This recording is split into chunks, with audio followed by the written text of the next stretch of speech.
మనుషులందరూ మాయ కింద దాగి ఉన్నారు. భూమిని కంపింపచేసి రాజ్యములను వణికిస్తున్నవాడు ఇతడేనా?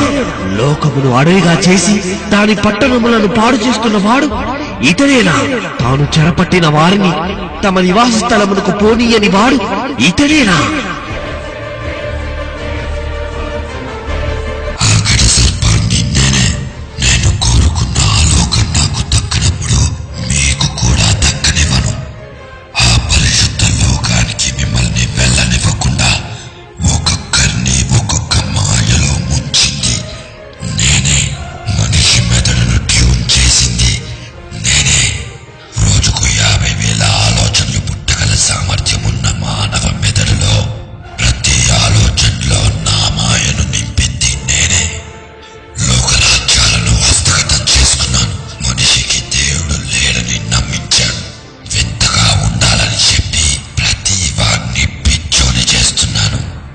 ప్రియులారా, అపవాది ఒక్కొక్కరిని ఒక్కొక్క మాయలో ముంచేశాడు.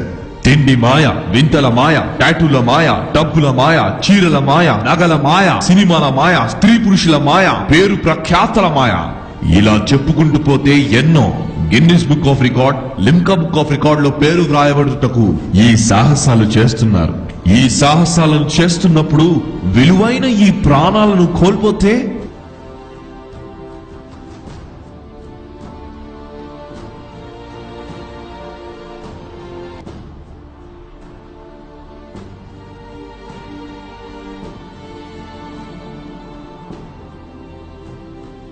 ఏ సమాజం దృష్టిలో పడుటకు ఈ విన్యాసాలు చేస్తున్నారో ఆ సమాజం మీ ప్రాణాలు తిరిగి ఇవ్వగలదా?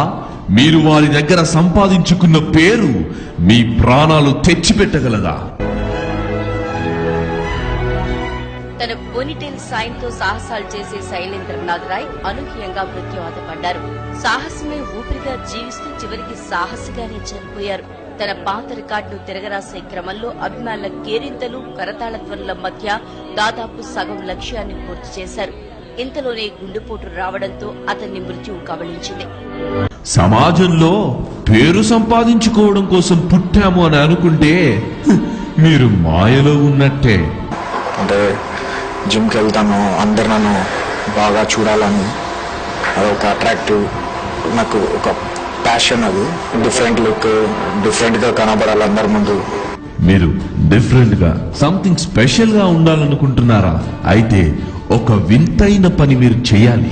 అదేదో ఈ మనిషిలాగా బొద్దింకలను తినడము, కప్పలను తినడము, తేళ్లను తినడం కాదండి.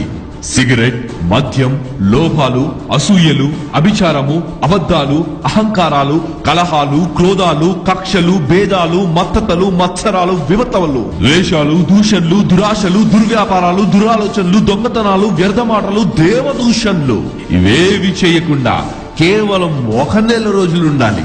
ఈ ఛాలెంజ్ లో గెలవగలమా? నెల రోజులు తప్పు చేయకుండా ఉండగలమా?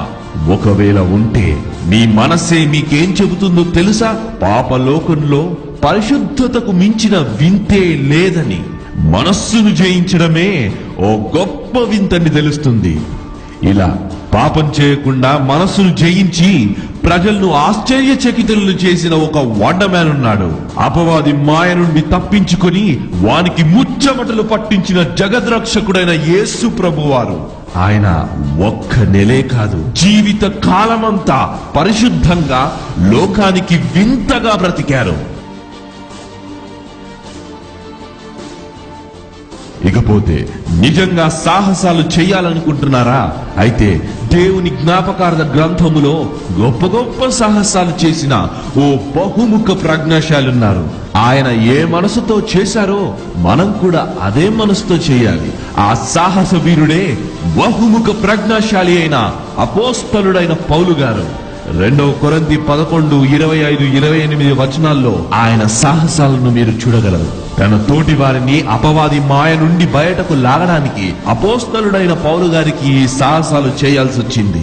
అయితే అసలు మాయలో ఉన్నామని తెలియని మనము ఈ మాయలో నుండి బయటికి వచ్చేదెప్పుడు?